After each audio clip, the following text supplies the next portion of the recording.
5 real stories for how AI is being used to improve recommendation systems. I'll keep it interesting. So Bing had lots of web pages that didn't have very good descriptions, which made it really hard for them to do search. So what they decided to use, instead of just extracting information out of those web pages, they used GPT-4 to create rich, detailed descriptions for all those web pages. Use that inside their recommendation system, performance went up. So for Best Buy, they have lots and lots of products, and some of those rare products just weren't getting really searched for or recommended. So what they decided to use was they used the Llama 13B model, and they imagined how real customers might search for these products.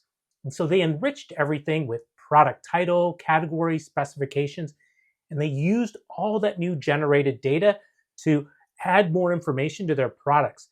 When they tested this, it helped the conversion rates, became much better, made some money for them.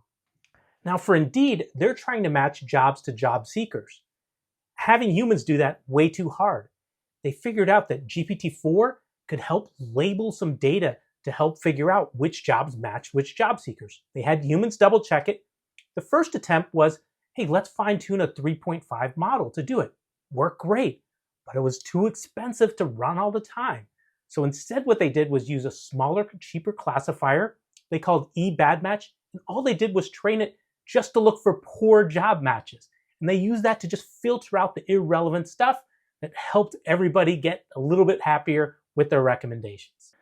Now, Amazon has a music area where they want to recommend good playlists. Now, having a human curate and do all of that, unrealistic. But what they did was they could use human reviewers to help train a model, what we call an LLM judge. And that judge could evaluate thousands of search results tirelessly. And that's what they ended up using to help improve their systems. So Yelp was trying to improve their search process. They noticed that people search things in different ways.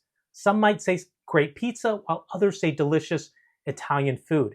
This is when they decided, hey, let's use an LLM to generate all the different ways that somebody might express an idea. And then when somebody's searching and looking at the relevant parts of the review, we'll use that information to help figure out what exactly that they're looking for. This helped them improve their click-through rates by using all this information. So there you go. 5 ways we're using generative AI to improve recommenders.